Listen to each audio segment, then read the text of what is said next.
అనంతపురం జిల్లా ఉరవకొండలో ఉద్రిక్తత నెలకొంది. మాజీ ఎమ్మెల్యే విశ్వేశ్వరరెడ్డిని పోలీసులు అక్రమ అరెస్ట్ చేశారు. ఉరవకొండ వైఎస్ఆర్సీపీ కార్యాలయం నుంచి బలవంతంగా లాక్కెళ్లారు. మంత్రి పయ్యావుల కేశవ్ భూ ఆక్రమణలపై వైఎస్ఆర్సీపీ నిరసనలకు పిలిపించింది. ఈ క్రమంలో నిరసన చేసేందుకు సిద్ధమైన విశ్వేశ్వరరెడ్డిని పోలీసులు బలవంతంగా లాక్కెళ్లారు.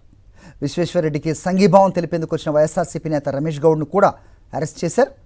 పోలీసులు అక్రమంగా లాక్కెళ్లిన క్రమంలో పార్టీ శ్రేణులకు పోలీసుల మధ్య తోపులాట వాగ్వాదం చోటు చేసుకుంది.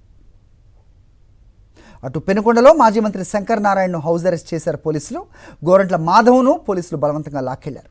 ఉరవకొండ వస్తున్న నేతలను ఎక్కడికక్కడ అడ్డుకున్నారు.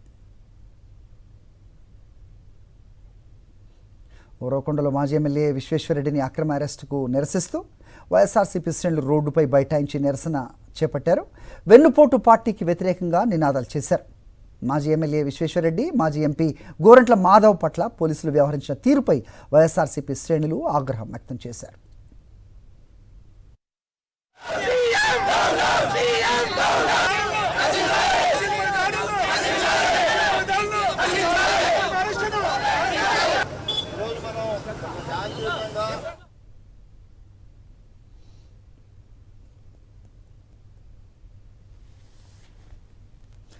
పోలీసులకు హైకోర్టు ఉత్తర్వుల కన్నా మంత్రి పయ్యావుల ఆదేశాలే ముఖ్యమా అని ప్రశ్నించారు మాజీ ఎమ్మెల్యే విశ్వేశ్వరరెడ్డి. ఉరవకొండ నియోజకవర్గంలో ప్రైవేట్ ఆస్తులపై టీడీపీ నేతల పెత్తనం ఏంటని నిలదీశారు ఆయన. ఒక సమస్య పైన పేద వర్గాలకు సంబంధించి వెనుకబడిన తరగతులకు సంబంధించినటువంటి వాళ్ళ భూమిని 21 ఎకరాల భూమిని ఈరోజు సాగులోకి పోనివ్వకుండా ఆక్రమించుకొని దాన్ని స్వాధీనం చేసుకునే ప్రయత్నాలు టీడీపీ పార్టీకి సంబంధించినటువంటి వాళ్ళు చేస్తూ ఉన్నారు.